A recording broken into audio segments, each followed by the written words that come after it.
মৰমৰ ছাত্ৰ ছাত্ৰীসকল, আমি ইয়াৰ আগত এটা ক্লাছত আলোচনা কৰিছিলোঁ। যদি ভিডিঅ'টো চোৱা নাই তোমালোকে আগৰ ভিডিঅ'টো এবাৰ চাই ল'বা।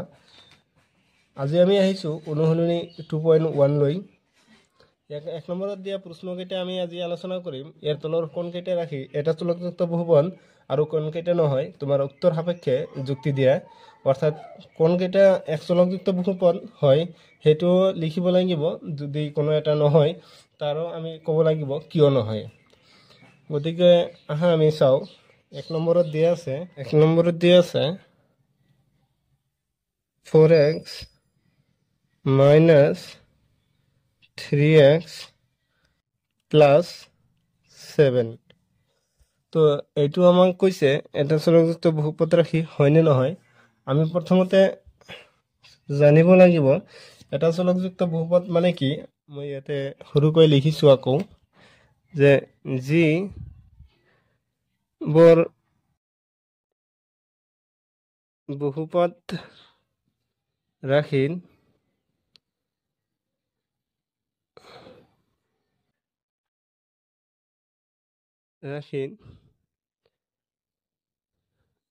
এটা মাত্ৰ চলক থাকে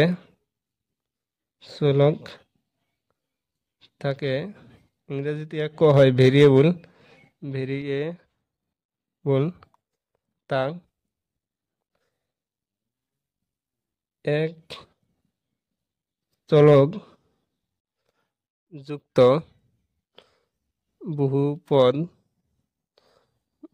বলা হয়। গতিকে যেনেকুৱা ধৰি লোৱা এটা উদাহৰণ দিছোঁ 2x plus 5x plus 9।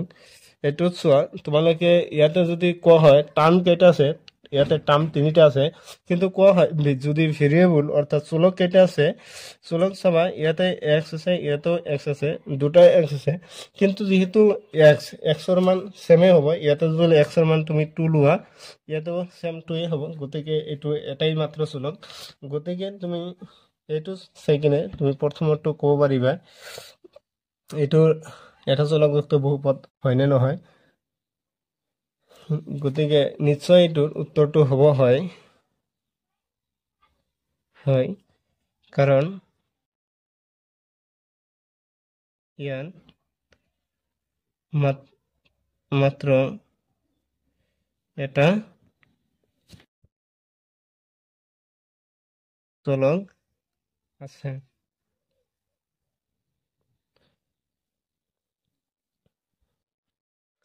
গতিকে তোমালোকে 2 নম্বৰটো চোৱা। 2 নম্বৰটোত কি দিয়া আছিল y² প্লাছ ৰুট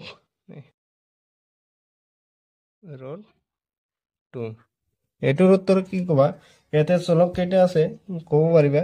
মই ইয়াৰ আগত এটা ক্লাছত কৈছিলোঁ চলকবোৰ সাধাৰণতে x y z ৰে চিহ্নিত কৰা হয়। গতিকে তোমালোকে নিশ্চয় ধৰিব পাৰিছা ইয়াতে এটা y আছে আৰু y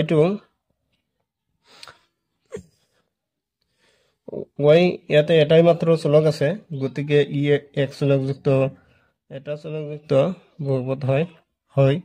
আমি উত্তৰত লিখিম হয়,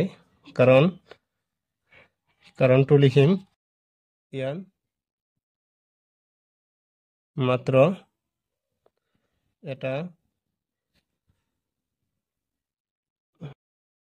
চলক আছে। ঠিক আছে, নেক্সট 3 নম্বৰটো চোৱা। 3 নম্বৰটোত দিয়া আছে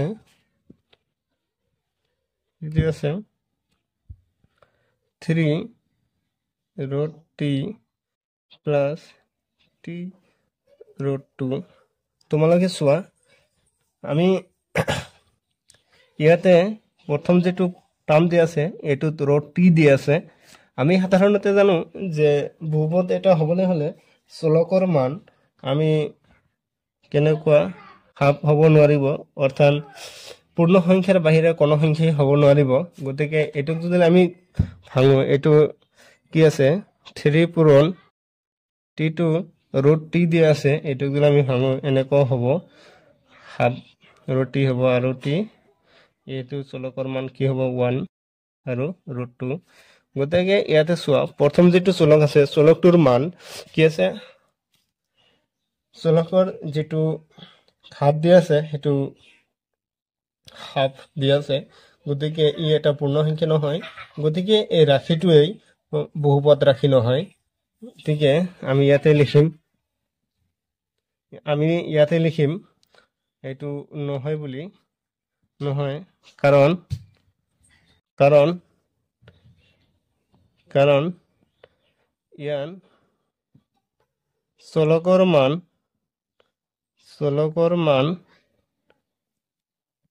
পূৰ্ণ সংখ্যা নহয় পূৰ্ণ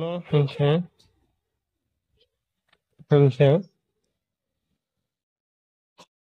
নহয় বাবে ই বহুপদ ৰাখিও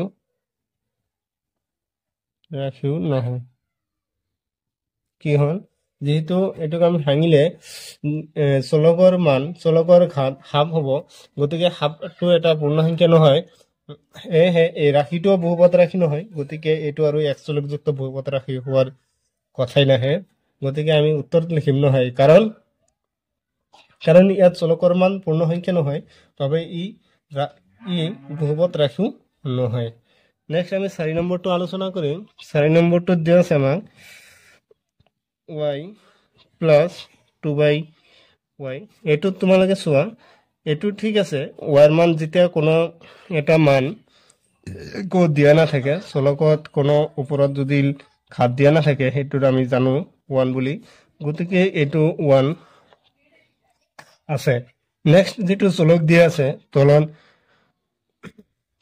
তলত দিয়া আছে হেতু চোৱা যেহেতু এইটো তলত দিয়া আছে গতিকে আমি এক ভগ্নাংশৰ যেহেতু আমি ভগ্নাংশৰ হৰণ কৰিব লগা আহিলে আমি হেতুক পূৰণলৈ ৰূপান্তৰিত কৰো গতিকে এইটোক চোৱা y প্লাস এটো y টো ইয়াতে হৰণ হৈ আছে কিন্তু আমাৰ ইয়াতে যেহেতু চলকৰ মান একো দিয়া নাই মানে কি ইয়াতে এটা 1 আছে গতিকে এইটো চোৱা আমি যেটো উল্টাই দিও গতিকে 2 পূৰণ এইটো হৰণ হৈছে ওপৰত গলে পূৰণ হৈ যাব আৰু 1 টো যেহেতু তলত থাকিলে কি হৈ আছিল প্লাস হৈ আছিল ওপৰত গলে কি হ'ব -1 হ'ব গতিকে চোৱা এটো ইয়াতে ঠিক আছে 1 পাইছিলো কিন্তু এটোত -1 পালো গতিকে যেহেতু চলকৰ মান কি পালো আমি পূৰ্ণ সংখ্যা তাৰমানে দুটাই পূৰ্ণ সংখ্যা হ'ব লাগিছিল কিন্তু ইয়াতে এটা মাত্ৰ হে পূৰ্ণ সংখ্যা পাইছো কিন্তু নেক্সট যেটো আছিল হেতু পূৰ্ণ সংখ্যা নহয় গতিকে আমি ক'ব পাৰিম যে এইটো নহয় এইটো এক চলকযুক্ত বহুপদ নহয় কাৰণ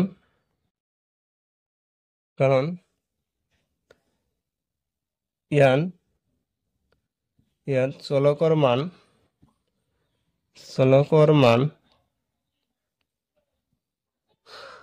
পূৰ্ণ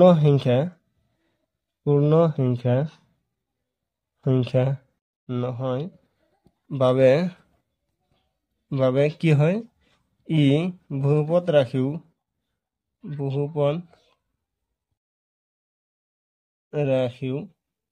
নহয় গতিকে বহুপদ ৰাশি যদি নহয় গতিকে এক চলকযুক্ত বহুপদ ৰাশি হোৱাৰ কোনো প্ৰশ্নই নাহে নেক্সট আৰু আজি ক্লাছৰ শেষৰটো প্ৰশ্ন দিয়া আছিল 5 নম্বৰত কি দিয়া আছিল যে x by 10 plus y by 3 আৰু z by 50 এটা চোৱা এটো x এটো y এটো z তিনিটা বেলেগ সংখ্যা গতিকে ই এটা চলকযুক্ত বহুপদ নহয় এটা চলক দি আছে গতিকে ই চলকযুক্ত বহুপদ হ'ব নোৱাৰে ইয়াৰ আমি যুক্তিটো দিম এটো নহয় বুলি নহয় কাৰণ কি হয় ইয়ান এটাতকৈ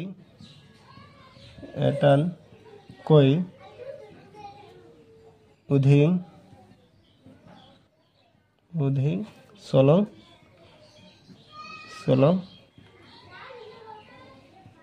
আছে গতিকে আজিলৈ ইমানতে সামৰিছোঁ আকৌ নতুন এটা ভিডিঅ'ত লগ পাম